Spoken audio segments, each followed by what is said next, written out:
অপেক্ষার সময় শেষ হয় না। আসসালামু আলাইকুম বন্ধুরা, সবাই কেমন আছেন? আজকে চলে গেলাম ডাক্তার কাছে। তো ডাক্তারের কাছে যে ডাক্তার এখনও আসে না, অপেক্ষা করছি বসে, যেন অপেক্ষা শেষই হচ্ছে না। প্রায় 2 ঘন্টা অপেক্ষা করলাম ডাক্তারের জন্য। খবর নিয়ে জানতে পারলাম ডাক্তার কিছুক্ষণের মধ্যে আসবে। তো আমার হাজব্যান্ডের দুনিয়ার রিপোর্ট, ডাক্তার তো কম দেখানো হয়নি, এখন দিন দিন আরও অসুস্থ হয়ে গেছে, যার কারণে আজকে ডাক্তারের কাছে যেতেই হলো আমাদের। এই যে এখানে তো ডাক্তারের রিপোর্ট কমই, বাসায় তো আরও আছে, মানে লাকেজ লাকেজ ভইরা ভইরা নিয়ে গেলেও শেষ হবে না। কিছু কিছু নিয়ে আসছি ডাক্তারকে দেখানোর জন্য। অবশেষে ডাক্তারের সিআর পেলাম, ডাক্তার দেখানো হয়ে গেল।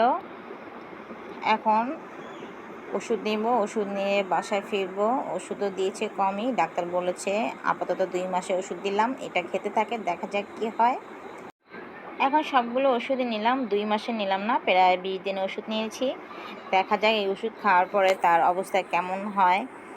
তো এর মাঝে একটা ভুল হয়ে গেছে, আমাদের ওষুধ একজন নিয়ে গেছে আর আমাদের ওষুধটা আমরা খুঁজে পাচ্ছি না। পরে তার কাছ থেকে আমরা ওষুধটা নিলাম, সে আঙ্কেলের সাথে কথাবার্তা বলে আমরা বিদায় নিলাম।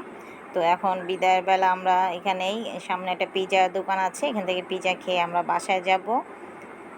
তো পিৎজার জন্য কিছুক্ষণ অপেক্ষা করা লাগবে, বসে আছি আমরা, পিৎজা অপেক্ষা করছি। এখন পিৎজা চলে আসছে,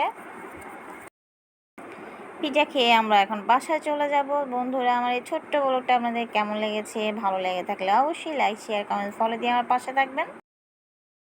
আর আপনারা যে যেখানে আছেন সবাই ভালো থাকুন, সুস্থ থাকুন। আল্লাহ হাফেজ।